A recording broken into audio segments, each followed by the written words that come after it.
ओम शांति। 7 नवंबर 2025 आज की साकार मुरली रिवाइज कर रहे हैं। रंगीन बड़े बड़े अक्षरों में पढ़ें, सुने और गहराई से मंथन करें। हम प्रतिदिन 4 बजे, 6 बजे, शाम को 4 बजे, 8 बजे मुरली मंथन करते हैं। आप सभी भी इस मुरली मंथन में साथी व सहयोगी बन सकते हैं, जिसके लिए इसी वीडियो के डिस्क्रिप्शन बॉक्स में लिंक दिया हुआ है। गूगल मीट का लिंक, जो चारों समय के लिए रोजाना एक ही रहता है। आप जैसे सुविधा हो आप इसमें जुड़ सकते हैं। यदि आपको जुड़ने में कोई कठिनाई हो रही है तो इसी वीडियो में जो आप सामने देख रहे हो उसमें व्हाट्सएप नंबर दिखाई दे रहा है, उस पर मैसेज करके आप लिंक मंगा सकते हैं, प्रश्न पूछ सकते हैं और आपका कोई सुझाव है तो वे सुझाव भी दे सकते हैं। अच्छा, ओम शांति। आज की साकार मुरली का सार। मीठा मीठा बाबा कहते, मीठे बच्चे, ये संगम युग सर्वोत्तम बनने का शुभ समय, सर्वोत्तम बनने का शुभ समय है।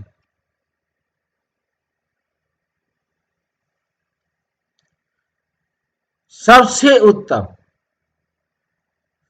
बनने का शुभ समय। क्यों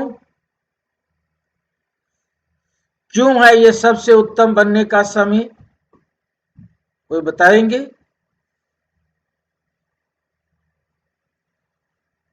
भाई जी, संगम युग में एक तो हम बाबा की श्रीमत के अनुसार अपने संस्कार बना लेते हैं, दूसरा पतित से पावन बनते हैं और नर से नारायण बनते हैं। क्यों बनते? भाई जी, स्वयं बाबा पढ़ाने आते हैं। शिव बाबा परमात्मा, जिसे शिव भगवान कहते हैं, वो स्वयं हमें पढ़ाने आते हैं इस टाइम पे। इस समय बाप तुम्हें नर से नारायण बनाने के लिए आए हैं।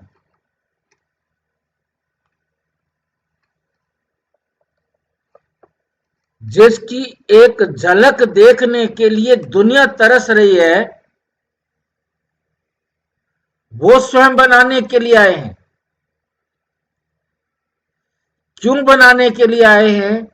क्योंकि हम दुखी हो गए। हमने परमात्मा को पुकारा है कि हे पतित पावन आओ, हे दुख हरता सुख करता आओ। हमें कोई रास्ता दिख नहीं रहा था जिसको हम पुकार रहे थे, लगभग आधा कल्प से पुकार रहे थे। वो हमारी पुकार सुनकर आया है, हमें पतित से पावन बनाने के लिए, नर से नारायण बनाने के लिए।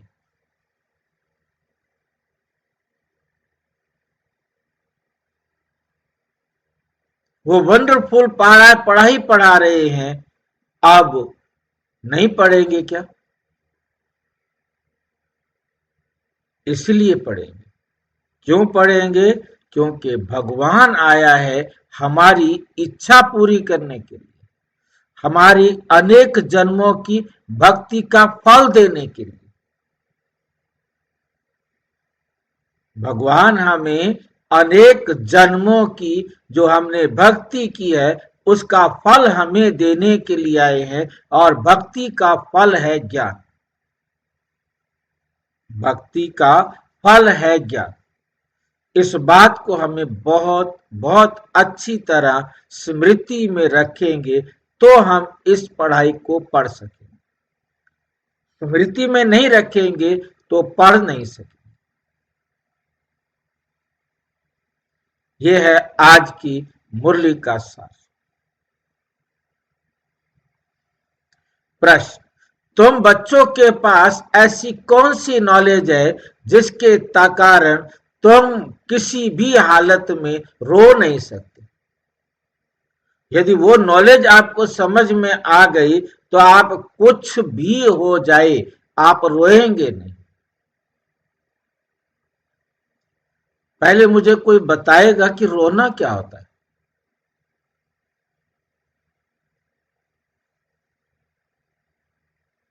औरतें रोती हैं, आदमी तो रोते नहीं है।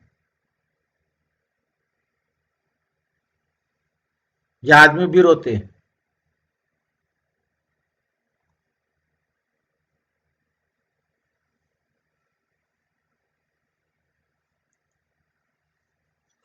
जब कोई रास्ता नहीं दिखता तो आत्माएं परेशान होकर होती हैं, इसलिए उसको रोना कहते हैं।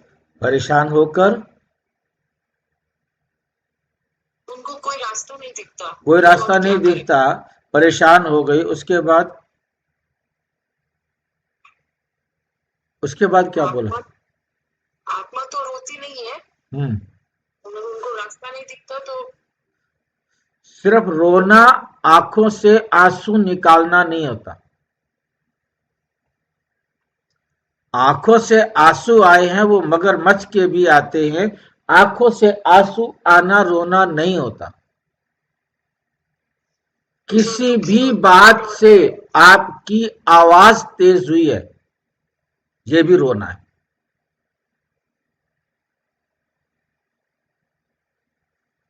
किसी भी कारण से आपकी आवाज तेज हुई है, ये भी रोना है।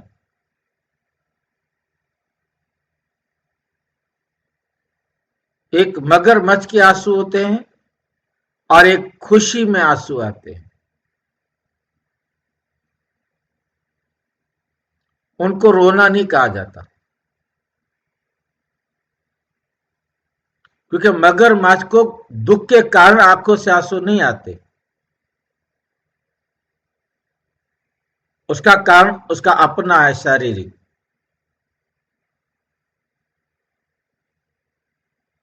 और खुशी के आंसू दुख के आंसू नहीं होते, वो अच्छे आंसू होते हैं। जहां दुख होता है वो रोना होता है।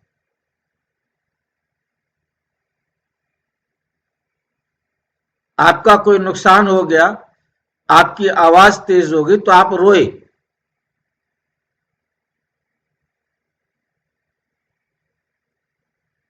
ये बात बहुत अच्छी तरह से समझना है। क्रोध भी रोना है, ईर्ष्या भी रोना है, बदले की भावना भी रोना है। रावण क्या करता है? रावण क्या करता है? रुलाता है।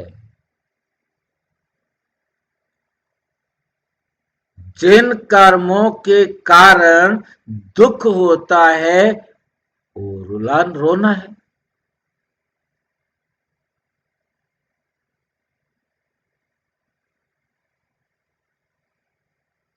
हम किसी विकर्म में जा नहीं सकते, किसी विकार के वशीभूत नहीं हो सकते। तब समझो कि हम रोए नहीं। मजबूर हो गए वो भी रोना है। मजबूर नहीं हो सकते हम।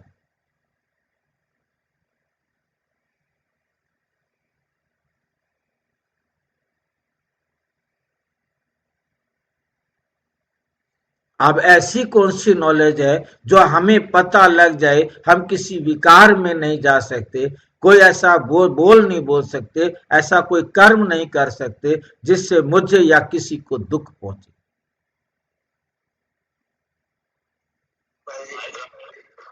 ड्रामा की नॉलेज। ड्रामा की नॉलेज। कौन सी ड्रामा की, क्या नॉलेज ड्रामा की हमें पता लग जाए? मेरा दिया हुआ मुझे मिल रहा है। मेरा दिया हुआ मुझे मिल रहा है। जो हुआ अच्छा हुआ, जो हो रहा है अच्छा होगा, जो होने वाला है अच्छा होगा। ड्रामा का राज जिसको समझ में आ जाए वो कभी नाराज नहीं हो सकता। वो ड्रामा का राज क्या है?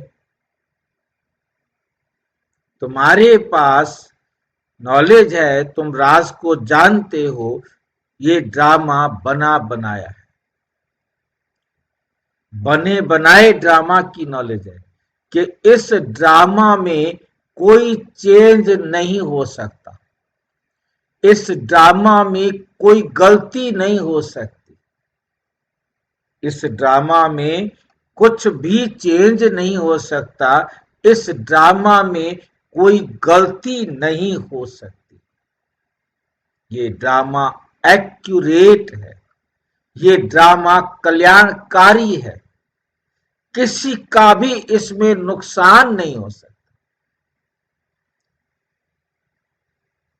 किसी को अन्याय नहीं मिल सकता। ये ड्रामा का राज जिसको समझ में आ जाएगा वो इस ड्रामा के राज को 3 बातों में याद रखेगा। पहली बात है, होनी होकर रहे, अनहोनी ना हो। ड्रामा में जो कुछ भी होना है वही होता है, जो नहीं होना वो इस ड्रामा में होता ही नहीं। ड्रामा की एक्यूरेसी के लिए ये बात हमें बहुत अच्छी तरह से समझ, होनी होकर रहे, अनहोनी ना हो। अनहोनी कभी भी नहीं होती, जो होनी है उसे कोई रोक नहीं सकता, और होने के लिए क्रिया की प्रतिक्रिया बराबर होती है। हर क्रिया की प्रतिक्रिया बराबर होती है, equal to the opposite side. आपने जितना सुख या जितना दुख जिसे दिया या लिया है उसे वो वापस आपको लेना देना करना पड़ेगा।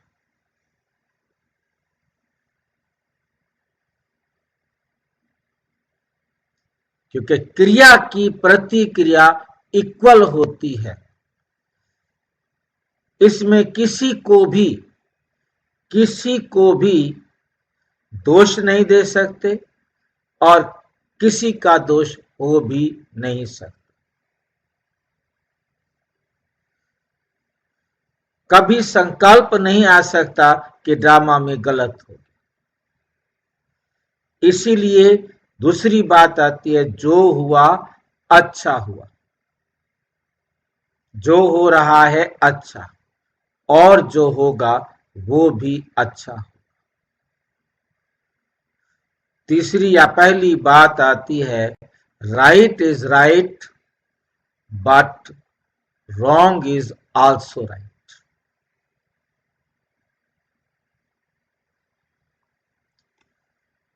इन बातों को हम याद रखेंगे तो हम कभी रोएंगे नहीं, हमें कभी क्रोध नहीं आएगा, किसी के प्रति बदले की भावना नहीं आएगी, ईर्ष्या नहीं आएगी।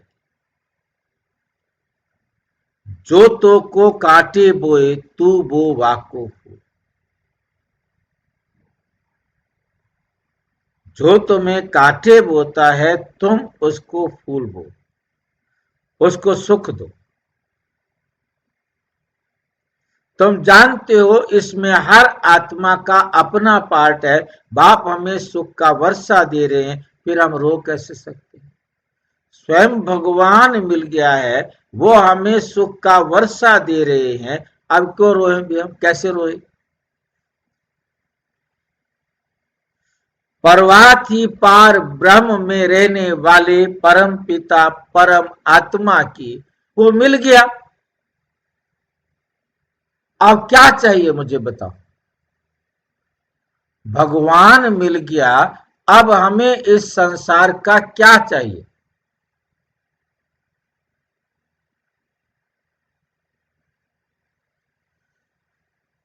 किसको याद है बख्तावर?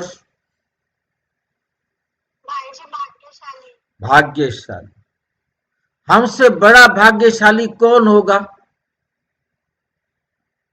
जिसको पढ़ाने के लिए स्वयं परमात्मा परम धाम से उतर कर आया हो, पढ़ा रहा हो। अपने बाप की यूनिवर्सिटी में जिसको एडमिशन मिल गया हो।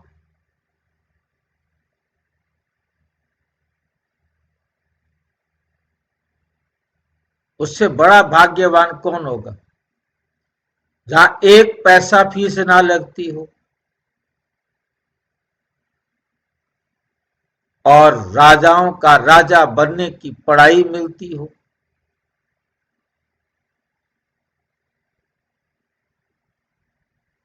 वो कभी रोएंगे, रो सकते हैं क्या? वो कभी रो नहीं सकते।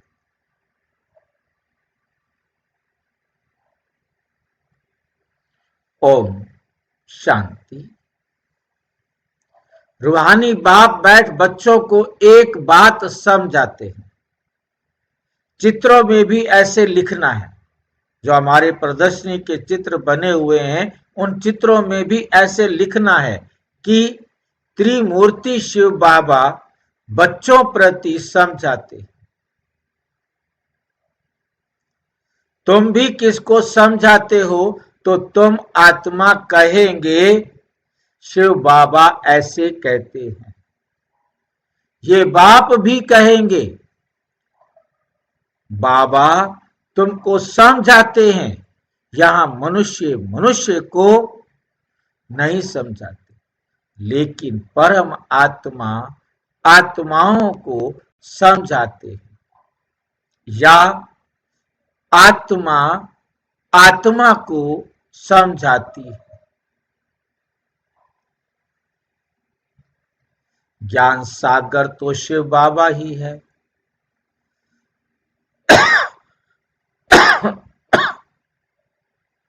और वे है रूहानी बाप। इस समय रूहानी बच्चों को रूहानी बाप से वर्षा मिलता है। जिस्मानी अहंकार यहाँ छोड़ना पड़ता है। इस समय तुमको देही अभिमानी बाप को याद करना है। कर्म भी भल करो, धंधा धोरी आदि भल चलाते रहो। बाकी जितना समय मिले अपने को आत्मा समझ बाप को याद करेंगे तो विकर्म विनाश होंगे। तुम जानते हो शिव बाबा इसमें आया हुआ है। वे सत्य है, चैतन्य है, सत्य चित आनंद स्वरूप कहते हैं। ब्रह्मा विष्णु शंकर अथवा कोई भी मनुष्य मात्र की ये महिमा नहीं है। ऊंचते ऊंच भगवान एक ही है। वे सुप्रीम सोल। ये ज्ञान भी तुमको सिर्फ इस समय है, फिर कभी मिलना नहीं है।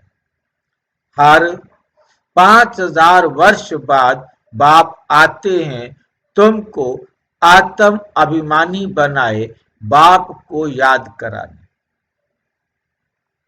जिससे तुम तमो प्रधान से सतो प्रधान बनते हो।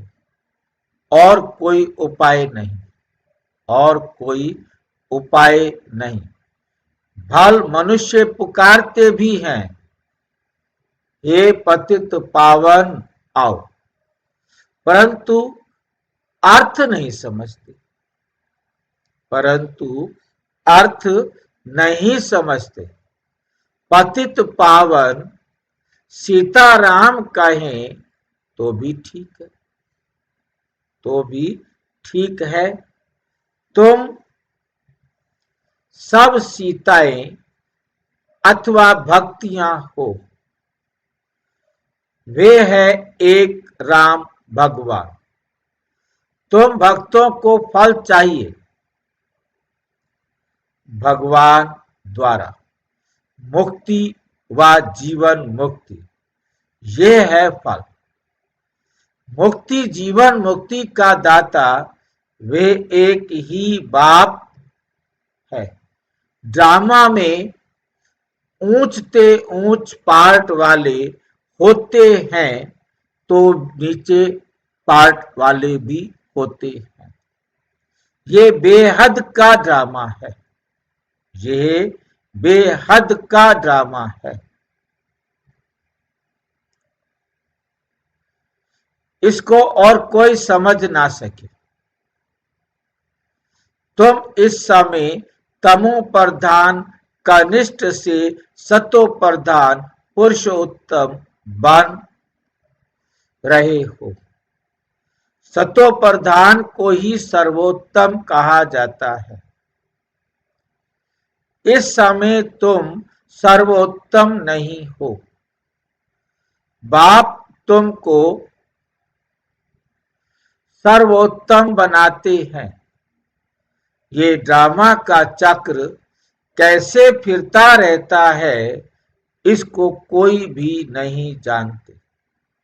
इसको कोई भी नहीं जानते। कलयुग, संगम युग, फिर होता है सतयुग। हम सर्वोत्तम कब बनते हैं? इसी सतयुग का कार्य संगम पर। लास्ट डेट को रिजल्ट निकलेगा ना, उससे पहले तो नहीं पता लगेगा कौन क्या बना है। आखिरी सेकंड कौन क्या बना है, रिजल्ट तो उसी टाइम निकलना है। इस समय कोई कमजोर है और अभी मेहनत करके आगे निकल जाए, और इस समय कोई पावरफुल है, अगले पल ओम शांति करके बैठ जाए।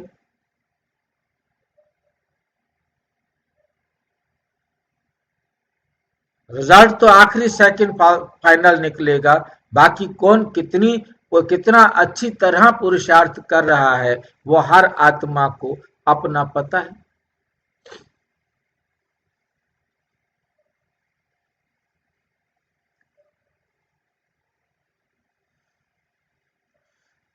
कलयुग, संगम युग, फिर होता है सतयुग।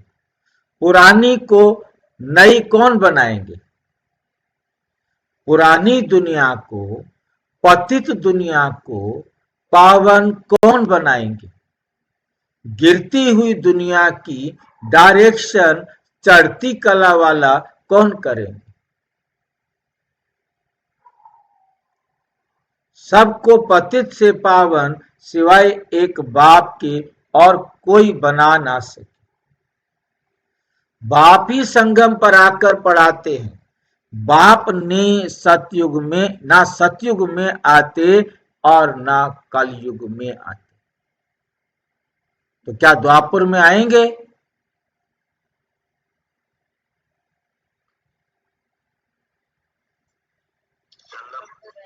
हाँ जी, संगम पर आएंगे। सिर्फ संगम पर आते हैं। 100 वर्ष के लिए आते हैं। उस 100 वर्ष में से भी 99 वर्ष ही सबको ज्यादा से ज्यादा मिल सकते हैं।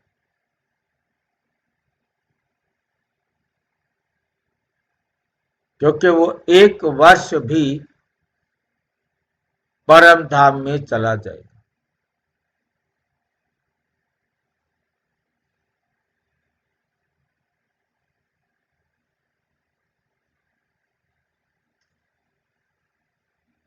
बाप ना सतयुग में आते हैं ना कलयुग में आते हैं।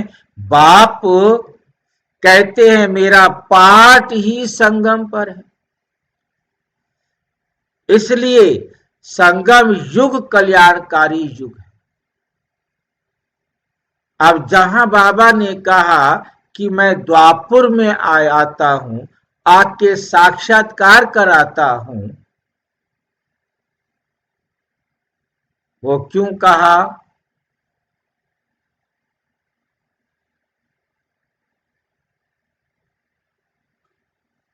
भाई जी भक्ति की इज्जत रखने के लिए कहा। भक्ति की इज्जत रखने के लिए, भक्तों को अपने पास बिठाने के लिए, भक्तों में ज्ञान सुनने के लिए, सच्चाई जानने के लिए, रोकने के लिए, ताकि बच्चे रुक जाएं।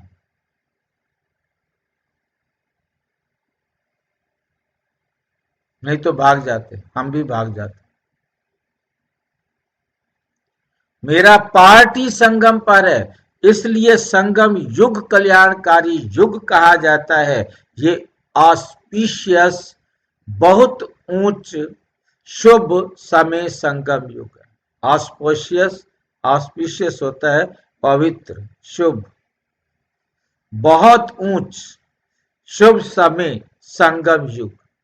जबकि बाप आकर तुम बच्चों को नर से नारायण बनाते हैं, मनुष्य तो समझ मनुष्य ही है ना, परंतु दैवी गुण वाले बन जाते हैं। सतयुग में भी मनुष्य तो मनुष्य है, परंतु वो नर और वो दैवी गुण वाले नारायण बन जाते।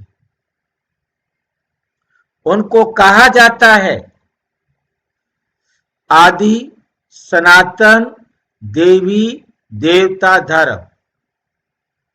परंतु जब ये आदि सनातन देवी देवता धर्म होता है, वो उस समय कोई भी एक दूसरे को ये नहीं कहता कि हम आदि सनातन देवी देवता धर्म के हैं। क्यों? कोई जानते ही नहीं भाई जी। कोई दूसरा धर्म नहीं होता। यदि कोई दूसरा धर्म हो तो बताना पड़े कि तुम्हारा धर्म ये है और मेरा धर्म ये। दिन है, हाँ जी, अद्वैत है, दूसरा कोई नहीं। नहीं, अद्वैत एक तो है, ठीक नहीं, अद्वैत मतलब दूसरा मत नहीं है। अद्वैत मत दूसरा कोई मत नहीं है, अद्वैत है। अब क्या होता है हमारे पास कि जब दिन है, रात नहीं हो तो दिन को दिन भी नहीं कहेंगे। रात है, यदि दिन ना हो तो रात को रात भी नहीं कहेंगे।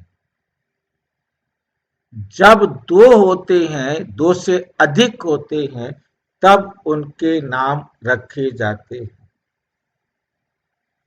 कि ये है और ये है।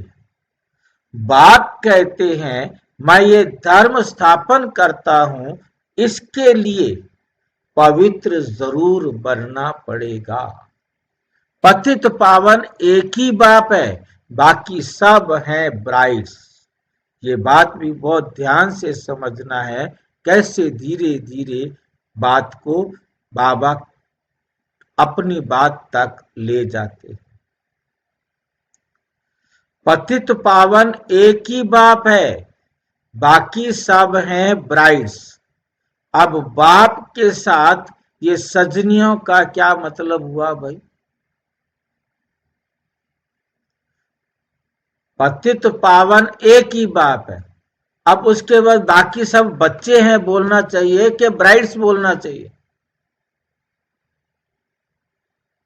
अक्ल नहीं है क्या बाबा को?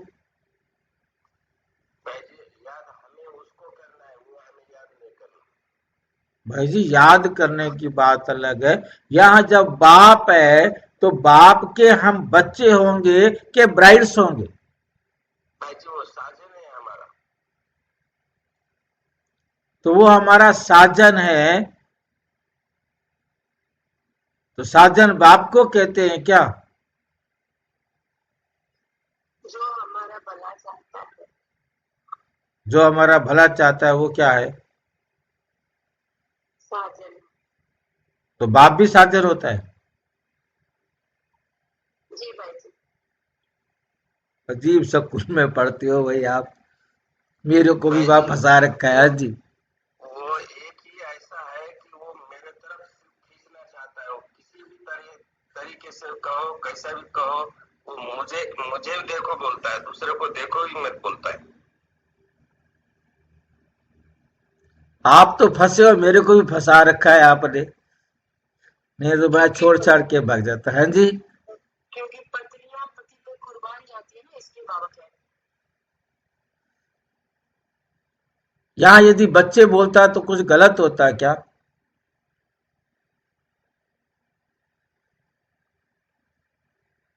बाबा पढ़ाने में बहुत एक्सपर्ट है, क्योंकि बाबा यहाँ पर एक साथ दो बातें कर रहा है। एक तरफ बाबा हमें बता रहा है कि मैं तुम्हारा सर्व संबंधी हूं, ये बात समझ लो। दूसरी बात समझ लो कि तुम आत्माएं भक्तियां हो।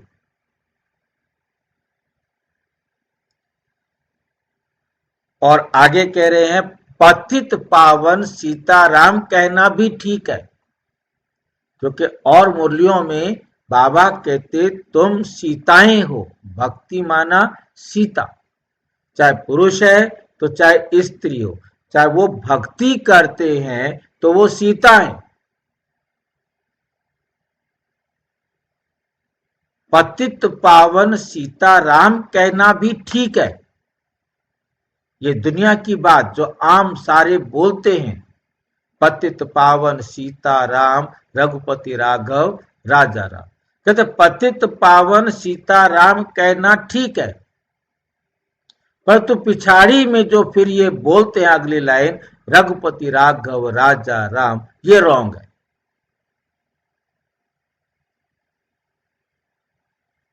इस बात को ठीक करना सिवाय बाप के और कोई कर ही नहीं सकता। इस बात में रॉन्ग बताना सिवाय बाप के और कोई कर नहीं सकता था। भाई जी, ये प्राप्त नहीं जानने के कारण रघुपति राजा और राजा राम कर दिए। अब हमें इस बात को ध्यान से समझना है, तभी हम किसी और को समझा सकेंगे। पतित पावन सीताराम कहना राइट है, परंतु रघुपति राघव राजा राम कहना रॉन्ग है। ये क्वेश्चन है।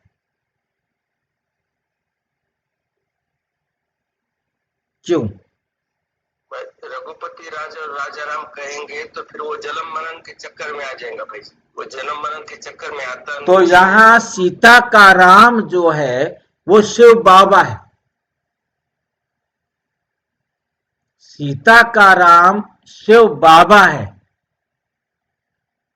जो सबको आराम देने के लिए आया है, सबके दिल को आराम देता है। वो राम हम सब सीताओं का बाप है, हम सब सीताओं का कल्याण करने वाला है। परंतु ये है रघुपति राघव राजा राम, ये द्वापुर के राम का जिक्र है।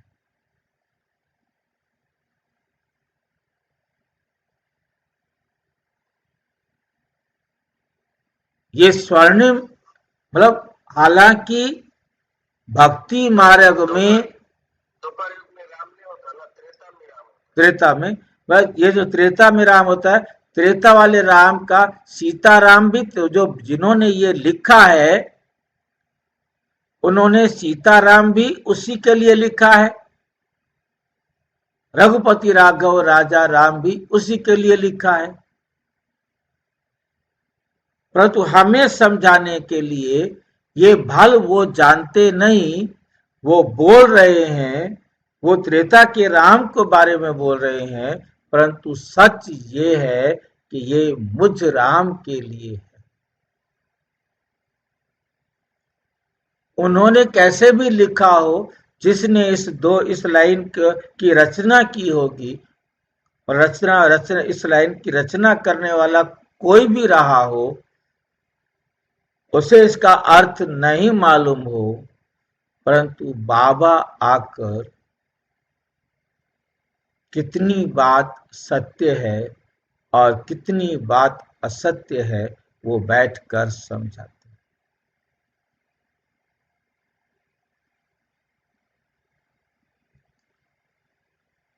वे रॉन्ग हो जाता है। मनुष्य बिगर अर्थ जो आता है सो बोलते रहते हैं, धुन लगाते रहते हैं। बिगर अर्थ जो आता है सो बोलते रहते हैं, धुन लगाते रहते हैं।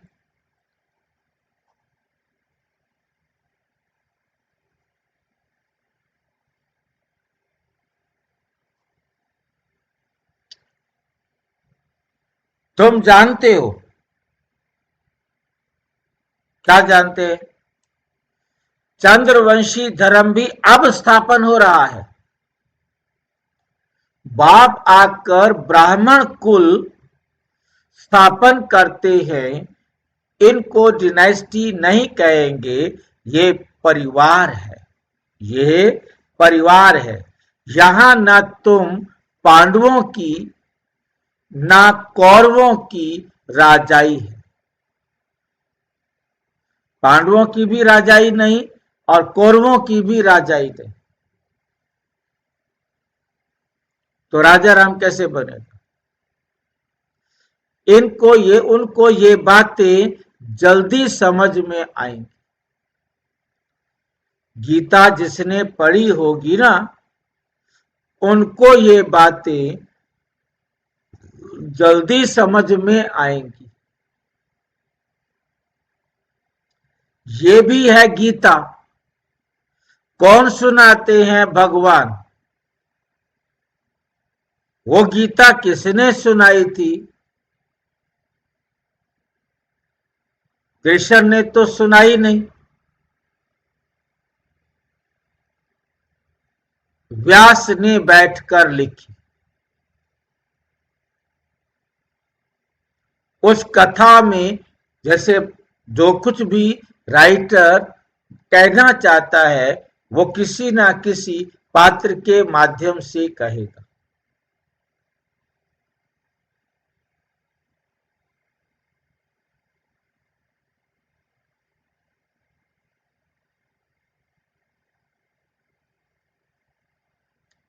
भगवान तुम बच्चों को पहले पहले तो ये समझानी देनी है। अच्छा, भगवान अलग है। तुम बच्चों को तो पहले पहले ये समझानी देनी है कि गीता का भगवान कौन है। वो कहते हैं श्री कृष्ण भगवान हुआ। अब श्री कृष्ण तो होगा सतयुग में। उनमें जो आत्मा है वे तो अविनाशी है। शरीर का ही नाम बदलता रहता है, आत्मा का कभी नाम नहीं बदलता। श्री कृष्ण की आत्मा का शरीर सतयुग में ही होता है, नंबर 1 में वही जाता है। लक्ष्मी नारायण नंबर 1, फिर है सेकंड, थर्ड। उनके मार्क्स भी इतने कम होंगे। यह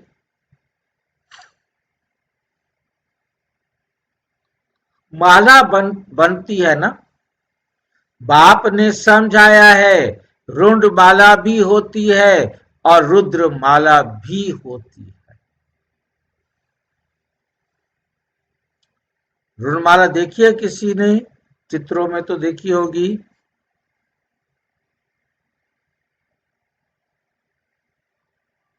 जिसमें सिर लगे हुए होते हैं, सिर पहने होते हैं। काली के गले में दिखाते हैं। हाँ, काली के गले में दिखाते हैं। परंतु यहां बाबा कह रहे हैं विष्णु के गले में रुंड माला दिखाते हैं।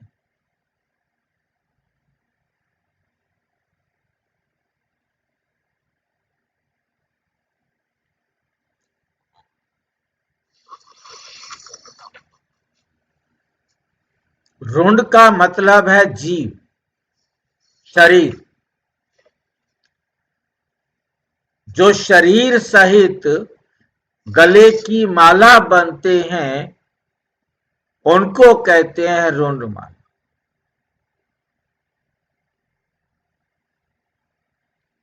राज समझ में आ रहा है? विष्णु के गले में जीव आत्माएं पड़ती, खाली आत्माएं नहीं।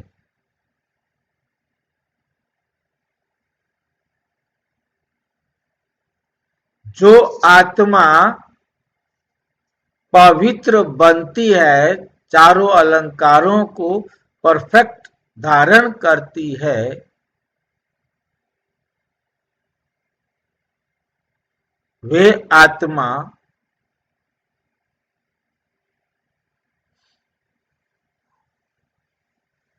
ऋणमाला का मणका हो गई ना। विष्णु को खाली आत्माएं तो नहीं चाहिए ना, विष्णु रूप में पालना जीव आत्मा की होनी है, ना कि आत्मा की। मतलब जो स्वर्ग में आने वाली आत्मा है वो, जो विष्णु बनेगी अभी, वो सारी की सारी ऋणमाला होगी। भाई जी सारी आत्माएं विष्णु बनती है, फिर क्या करेंगे? सारी आत्माएं जिस प्रकार का विष्णु बनेगी, विष्णु सिर्फ संगम पर होता है। विष्णु फिर त्रेता में, द्वापर में, सतयुग में, कलयुग में नहीं होता। विष्णु का पाठ सिर्फ संगम पर है। तो बाबा ने कहा है सारी आत्माएं विष्णु बनती है। सारी आत्माओं का लक्ष्य विष्णु बनना है, परंतु विष्णु के गले का हार तो वो बनेगी जो विष्णु के रूप में इस समय संपूर्णता को प्राप्त कर जन्म लेंगी। भाई जी जो समय से पहले बनेगा उसको विष्णुमाला कहेंगे, और जो बाद में तो बनेंगी सभी, पर उसका टाइम निकल जाएगा। भाई जी बात समझे ना कि विष्णु के गले का हार तो वही बने जब विष्णु है, जब विष्णु रहा ही नहीं। विष्णु का पाठ सिर्फ और सिर्फ संगम पर है, वो भी 33 वर्ष। इस विष्णु का पाठ संगम के वैकुंठ में करेंगे। वही वैकुंठ कहो, संगम कहो, संगम का वैकुंठ पाठ ही तो है, तभी कोई विष्णु। सबसे पहले कृष्ण संपूर्णता को प्राप्त हुआ और विष्णु बना। वही ब्रह्मा सो पहले पहले विष्णु सो कृष्ण के रूप में जन्म लिया। दूसरे नंबर पर मम्मा सो विष्णु राधा के रूप में जन्म लिया। तो जिसने जन्म लिया संगम पर, जीव आत्मा बना, वो रुंड कहलाएगा।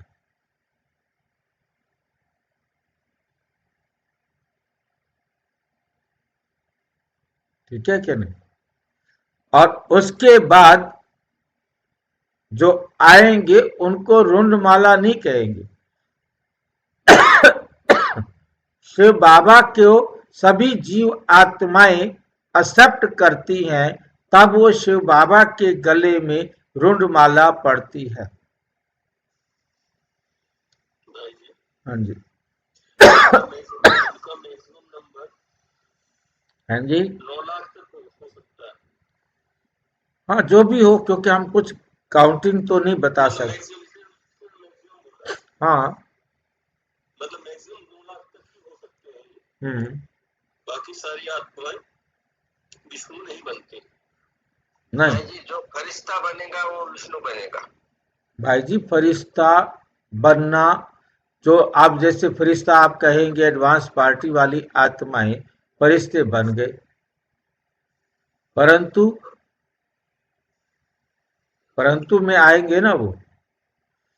अभी संपूर्णता को प्राप्त जो करेंगे वो फिर जीव आत्मा भी बनेंगे। भाई जी न्यारा और प्यारा।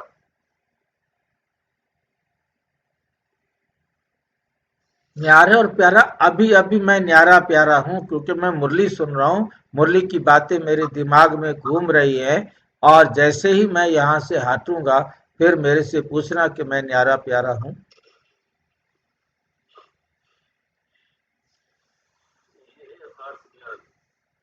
भाई हाँ जी, घर जाने से पहले विष्णु बनेंगी, संपूर्ण प्राप्त करेंगी, दीप जयंती माला मांगी भाई जी आत्मा है। जो संपूर्ण बन के जन्म लेंगे पूरा पवित्रता वाला, तो उन्होंने विष्णु की पालना ली,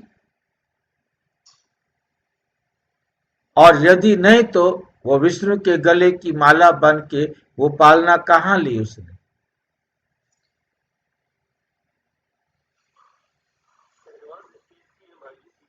हाँ, जो एडवांस स्टेज की आत्माएं हैं वो विष्णु के गले का हार बनती हैं, वो रुंड माला बनती है।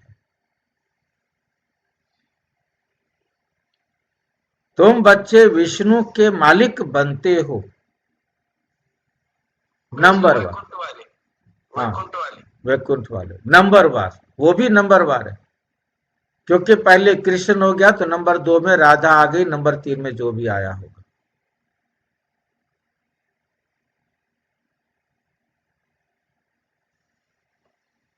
तो तुम जैसे विष्णु के गले का हार बनते हो, पहले शिव के गले का हार बनते हो, उनको रुद्रमाला कहा जाता है।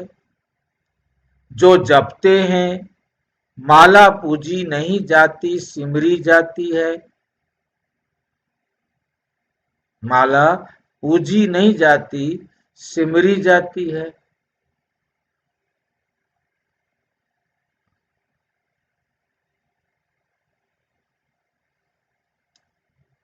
माला का दाना वही बनते हैं जो विष्णुपुरी की राजधानी में जाते। माला का दाना वही बनते हैं जो विष्णुपुरी में जाते हैं, जो विष्णुपुरी में जाते हैं। भाई जी विष्णुपुरी वही संगम पर भाई है। हाँ, माला का दाना वही बनते हैं। माला 108 की माला, अभी जो कृष्ण के साथ है उनकी माला बनी। हाँ 108 की माला, फिर 16,000 की माला। इसलिए मैं देख रहा हूं 108 बाबा अभी अभी जो है ना, अव्यक्त मूल्यों में बाबा ने पूछा, 2000 के आसपास की मूल्यों में बाबा ने पूछा, मुझे डेट याद नहीं आ रही इस समय, कि अभी आधे भी नहीं बने हो, 108 की माला भी पूरी नहीं हुई है। भाई जी 2000 की मुरली है, मुझे 2002 की मुरली। मतलब 2002, तो उस समय कृष्ण, मेरी हमारी कैलकुलेशन के हिसाब से कृष्ण जन्म ले रहा है, और उसके जन्म लेने तक पूरे बनने वाले आधे भी नहीं थे।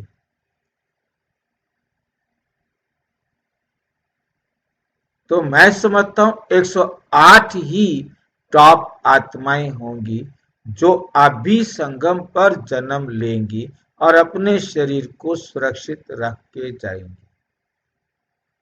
बाकी बाबा की प्लानिंग वंडरफुल है कि वो 16,000 तक ले जाएं।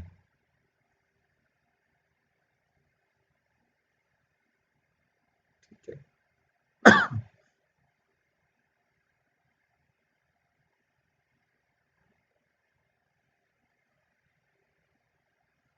माला का दाना वही बनते हैं जो विष्णुपुरी की राजधानी में नंबर वार आते हैं। माला में सबसे पहले होता है फूल, शिव बाबा, फिर युगल दाना, ब्रह्मा, सरस्वती। प्रवृत्ति मार्ग है ना, प्रवृत्ति मार्ग शुरू होता है ब्रह्मा, सरस्वती और बच्चों से, यही फिर देवता बनते हैं। भाई माला में तो फूल आता नहीं ना, फिर भी फूल दिखाते।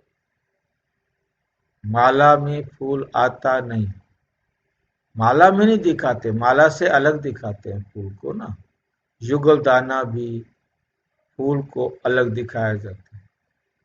युगल दाना आता है माला में पर फूल नहीं आता। क्या है, क्या आता है? युगल दाना आता है माला में पर फूल नहीं आता। फूल इसलिए उस लोग किनारे पर ऊपर सबसे ऊपर रखा है ना फूल, है ना?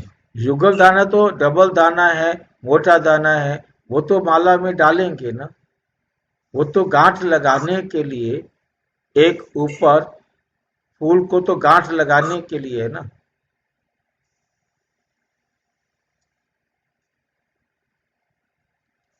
सारी माला को बांध के रखने के निमित्त शिव बाबा है ना, ऊपर में है फूल शिव बाबा।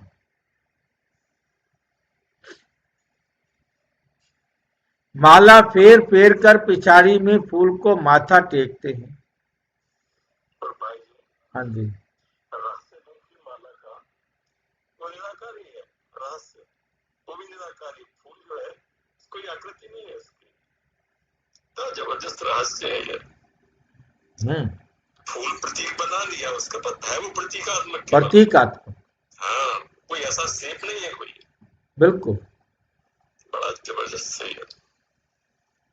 ये मोती भी, दाना भी, रुद्राक्ष भी, वे भी आत्मा का ही है, वो शरीर का नहीं है। हाँ, है भी, वो भी प्रतीकात्मक ही है। जो पुनर्जन्म में नहीं आते, इनमें प्रवेश करते हैं, जुगल दाने ब्रह्मा बाबा में प्रवेश करते हैं, वही तुमको समझाते हैं। इनकी आत्मा तो अपनी है, वे अपना शरीर निर्वाह करती है, उनका काम है सिर्फ ज्ञान देना। जैसे कोई की स्त्री व बाप आदि मरता है तो उनकी आत्मा को ब्राह्मण के तन में बुलाते हैं, आगे आती थी, अब वे कोई शरीर छोड़कर तो नहीं आती है। ये ड्रामा में पहले से ही नूंद है। ये सब है भक्ति मार्ग। भाई जी एक आत्मा डबल काम कर सकती है, समझो डबल रूप में काम कर सकती है। क्या मतलब? भाई जी अब समझो बाबा बता रहे हैं कि कहीं जन्म भी लिया हो तो वो आत्मा इधर आ सकती है, समझो ब्राह्मण के शरीर। कहीं जन्म लिया हो, किस रूप में आ सकती है? वो ब्राह्मण के पास आती है ना, अभी पता है ना बाबा ने बुलाते हैं ब्राह्मण के शरीर में तो आती है। पहले आती थी, मतलब कोई डेथ हो जाती थी, उसकी आत्मा ब्राह्मण के शरीर में आ सकती थी, आगे आती थी। अब वे कोई शरीर छोड़कर तो नहीं आती है। तो वो जन्म ले चुकी है ना उधर। हाँ, जन्म लेने के बाद भी इधर भी समझो काम करती है, उधर भी काम करती है, दोनों मतलब वो जगह शरीर को, शरीर मरता नहीं है ना, रेस्ट में छोड़ करके आती है ना। भैया 10 मिनट के लिए, 5 मिनट के लिए आत्मा वहां सो गई और यहां आके पाठ बजाया और वापस चली गई। ये ड्रामा में पहले से ही नूंद है कि किस आत्मा ने पाठ बजाने के लिए आना है। ये सारी बात भूत प्रेतों पर भी लागू होती है। ये भूत प्रेत कोई भटकती हुई अलग आत्माएं नहीं होती है, ये वही आत्माएं होती हैं, परंतु इनका जिन जिन आत्माओं के साथ दुख का पाठ होता है उसको आकर के दुख देने के निमित्त बनती है।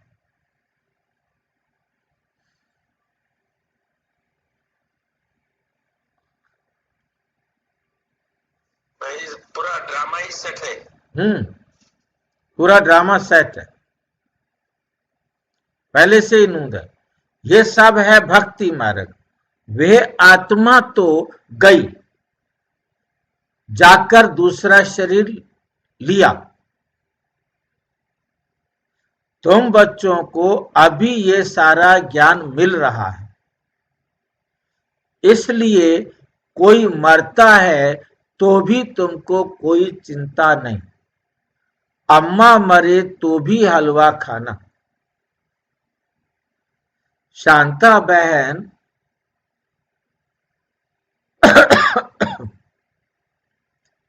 का मिसाल, बच्ची ने जाकर उन्हों को समझाया कि तुम रोते क्यों। उसने तो जाकर दूसरा शरीर लिया, रोने से लौट थोड़ा ही आएगी। बख्तावर थोड़े ही रोते हैं। तो वहां सबका रोना बंद कराए समझाने लगी। निर्मल शांता जो कलकत्ता के अंदर, कलकत्ता की जोन के इंचार्ज रहे, जब यशोदा ने शरीर छोड़ा तो हलवा बना के खिलाया गया। तो मुरली में बाबा ने कहा, अम्मा मरे तो हलवा खाना है, बीवी मरे तो हलवा खाना।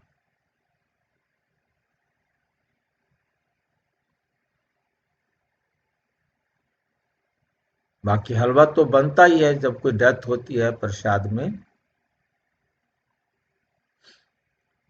परंतु हमारा हलवा खाने का मतलब है हमारी अवस्था में कोई फर्क ना पड़े। कोई दुख आ जाता, मैं रोटी नहीं खाती। अरे क्यों नहीं खाते रोटी? कब तक नहीं खाओगे रोटी? रोटी तो खानी पड़ेगी। मेरा दिल ही नहीं कर रोटी। अरे भाई रोटी खा लो, मन को शांत करो और रोटी खा लो।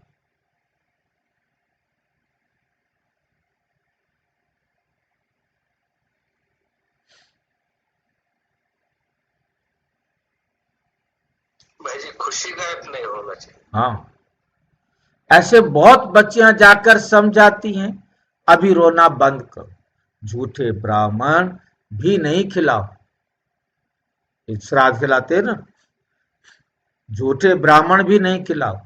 हम सच्चे ब्राह्मणों को ले आते हैं, फिर ज्ञान सुनने लग जाते हैं, समझते हैं कि ये बात तो ठीक है, बोलते हैं, ज्ञान सुनते सुनते शांत हो जाते हैं। 7 दिन के लिए कोई भागवत आदि रखते हैं तो भी मनुष्य के दुख दूर नहीं होते। ये बच्चियां तो सबके दुख दूर कर देती हैं। तुम समझते हो रोने की तो दरकार नहीं, ये तो बना बनाया ड्रामा है। हर एक को अपना पार्ट है, हर एक को अपना पार्ट बजाना है। कोई भी हालत में रोना नहीं चाहिए। बेहद का बाप, टीचर, गुरु मिला है। कौन मिला है? बेहद का बाप, टीचर, गुरु मिला है, जिसके लिए तुम इतना धक्के खाते रहते हो। पार ब्रह्म में रहने वाला परम पिता परम आत्मा मिल गया तो बाकी क्या चाहिए। बाप देते ही हैं सुख का वर्षा, तुम बाप को भूल जाते हो, तब रोना पड़ता है।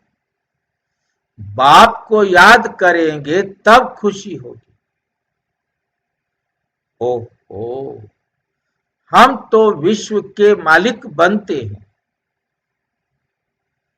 फिर 21 पीढ़ी कभी रोएंगे नहीं।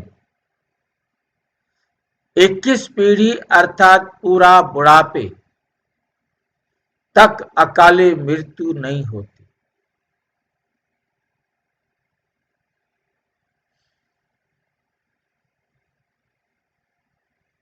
तो अंदर में कितनी गुप्त खुशी रहनी चाहिए। तुम जानते हो हम माया पर जीत पाकर जगत जीत बनते हैं। हथियार आदि की कोई बात ही नहीं है। तुम हो शिव शक्तियां, तुम्हारे पास है ज्ञान कटारी, ज्ञान बाण। उन्होंने फिर भक्ति मार्ग में देवियों को स्थूल बाण, खड़ग आदि दे दी। बाप कहते हैं ज्ञान तलवार से विकारों को जीतना है, बाकी देवियां कोई हिंसक थोड़े ही है। ये सब है भक्ति मार्ग। साधु संत आदि हैं निवृत्ति मार्ग वाले, वे हैं प्रवृत्ति मार्ग को मानते ही नहीं। तुम तो संन्यास करते हो, सारी पुरानी दुनिया का, पुराने शरीर का अब बाप को याद करेंगे तो आत्मा पवित्र हो जाएगी, ज्ञान के संस्कार ले जाएंगे, उस अनुसार नई दुनिया में जन्म लेंगे। अगर यहाँ भी जन्म लेंगे तो भी कोई अच्छे घर में, राजा के पास या रिलीजियस घर में वे संस्कार ले जाएंगे। सबको प्यारे लगेंगे, कहेंगे ये तो देवी है। श्री कृष्ण की कितनी महिमा गाते हैं, छोटेपन में दिखाते हैं मक्खन चुराया, मटकी फोड़ी, ये क्या, कितने कलंक लगाए हैं। अच्छा, फिर श्री कृष्ण को सांवरा क्यों बनाया है? वहां तो श्री कृष्ण गोरा होगा ना। फिर शरीर बदलता रहता है, नाम भी बदलता रहता है। श्री कृष्ण तो सतयुग का पहला प्रिंस था, उनको क्यों सांवरा बनाया है, कभी कोई बता नहीं सकेंगे। वहां सांप आदि होते नहीं, काला बना दे। यहाँ जहर चढ़ जाता है तो काला हो जाता है, जहां जहर चढ़ जाता है तो काला हो जाता है। वहां सांप होता नहीं, सतयुग में कोई सांप होता नहीं जो काला बने।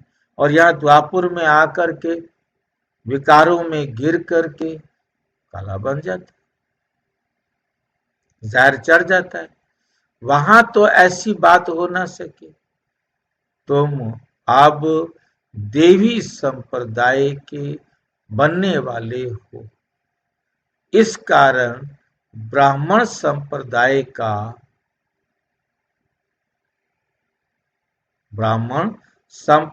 का किसी को भी पता नहीं है। पहले पहले बाप ब्रह्मा द्वारा अडॉप्ट करते हैं, ब्राह्मणों को अडॉप्ट करते हैं।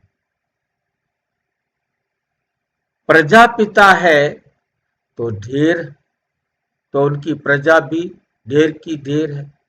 ब्रह्मा की बेटी सरस्वती कहते हैं, स्त्री तो है नहीं, ये किसी को पता भी नहीं। प्रजापिता ब्रह्मा के तो हैं ही मुख्य वंशावली, स्त्री की बात ही नहीं।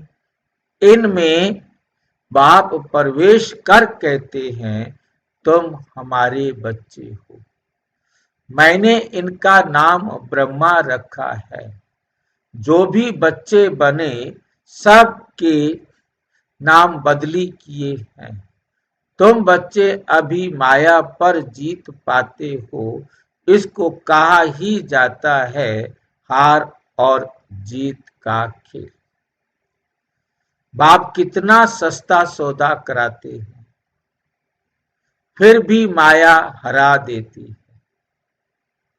तो भाग जाते हैं। 5 विकारों रूपी माया हराती है। जिनमें 5 विकार हैं उनको ही आसुरी संप्रदाय कहा जाता है।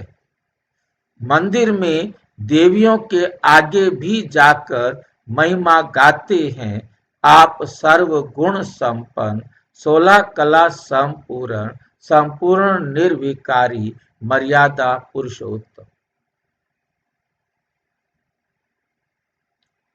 तुम ही पूज्य देवता थे, फिर 63 जन्म पुजारी बने, अब फिर पूज्य बनते हो। बाप पूज्य बनाते हैं, रावण पुजारी बनाते हैं। ये बातें कोई शास्त्रों में नहीं, ये बातें कोई शास्त्रों में नहीं। बाप कोई शास्त्र थोड़े ही पढ़ा हुआ है, वे तो है ही ज्ञान का सागर, वर्ल्ड ऑलमाइटी अथॉरिटी। ऑलमाइटी यानी सर्वशक्तिमान। बाप कहते हैं सभी वेदों शास्त्रों आदि को जानता हूं, ये सब है भक्ति मार्ग की सामग्री। मैं इन सब बातों को जानता हूं, द्वापर से ही तुम पुजारी बनते हो। सतयुग त्रेता में तो पूजा होती नहीं, वे है पूज्य घराना, फिर होता है पुजारी घराना, फिर होता है पुजारी घराना। इस समय सब पुजारी हैं, ये बातें कोई को मालूम नहीं है। बाप ही आकर 84 जन्मों की कहानी बताते हैं। पूज्य पुजारी, पूज्य पुजारी ये तुम्हारे ऊपर ही सारा खेल है। हम ही पूज्य बनते हैं, हम ही फिर पुजारी बनते हैं, सारा खेल हमारे ऊपर है। हिंदू धर्म कह देते हैं, वास्तव में तो भारत में आदि सनातन देवी देवता धर्म था, ना कि हिंदू। कितनी बातें समझानी पड़ती हैं। ये पढ़ाई है भी सेकंड की, 1 सेकंड की पढ़ाई है, फिर भी कितना समय लग जाता है। कहते हैं सागर को स्याही करो, जंगल को कलम बनाओ, धरती को कागज बनाओ, तो भी पूरा हो ना सके। अंत तक तुमको ज्ञान सुनाता हूं, अंत तक तुमको ज्ञान सुनाता हूं, सुनाता रहूंगा। तुम इनका किताब कितना बनाएंगे। शुरू में भी बाबा सवेरे सवेरे उठकर लिखते थे, फिर मम्मा सुनाती थी, तब से लेकर छपता ही आता है। कितने कागज खलास हुए होंगे।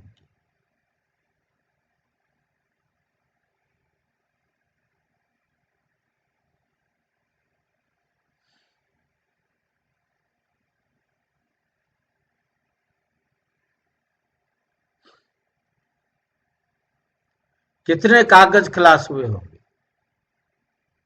गीता तो एक ही इतनी छोटी है, गीता का लॉकेट भी बनाते हैं, छोटा सा, सारी गीता एक छोटी सी बुक बना देते हैं जो लॉकेट में भी आ जाए। गीता का बहुत प्रभाव है, परंतु गीता ज्ञानदाता को भूल गई। अच्छा, मीठे मीठे सिक्की लते बच्चों प्रति माता पिता बाप दादा का याद प्यार और गुड मॉर्निंग। रूहानी बाप की रूहानी बच्चों को नमस्ते। हम रूहानी बच्चों की रूहानी बाप दादा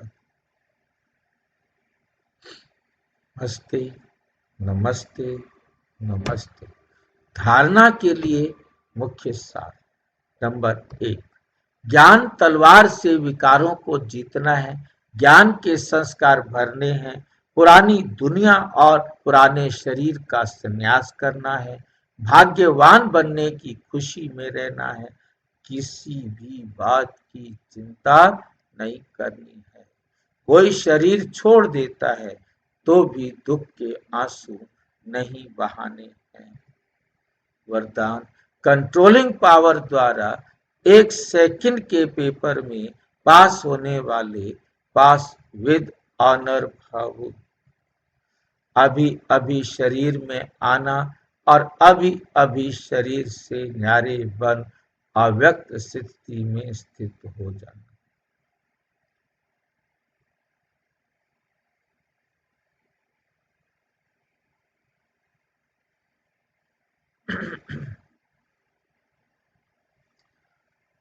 अभी अभी शरीर से न्यारे बन अव्यक्त स्थिति में स्थित हो जाना। जितना हंगामा हो उतना स्वयं की स्थिति अति शांत हो। इसके लिए समेटने की शक्ति चाहिए। एक सेकंड में विस्तार से सार में चले जाएं और एक सेकंड में सार से विस्तार में आ जाएं। ऐसी कंट्रोलिंग पावर वाले ही विश्व को कंट्रोल कर सकते हैं। और यही अभ्यास अंतिम एक सेकंड के पेपर में पास विद ऑनर बना देगा। स्लोगन है, वानप्रस्थ स्थिति का अनुभव करो और कराओ।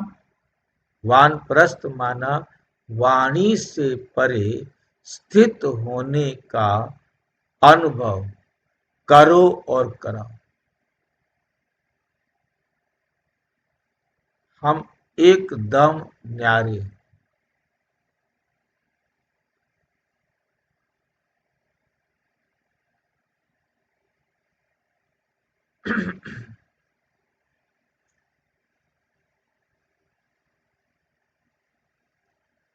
तो बचपन के खेल समाप्त हो जाएंगे कि आज बाबा से योग है, आज नहीं है। ये बचपन की बातें हैं। अव्यक्त इशारे, अशरीरी व विदेही स्थिति का अभ्यास बढ़ा। विदेही बनने में हे अर्जुन बनो। पहले मैं, जो ओटे सो अर्जुन।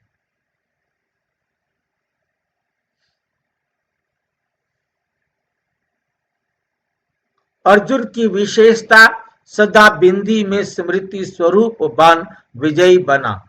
ऐसे नष्टो मोहा स्मृति स्वरूप बनने वाले अर्जुन, सदा गीता ज्ञान सुनने और सुना मनन करने वाले अर्जुन, ऐसा विदेही जीते जी सब मरे पड़े हैं, ऐसे बेहद की वैराग्य वृत्ति वाले अर्जुन बनो।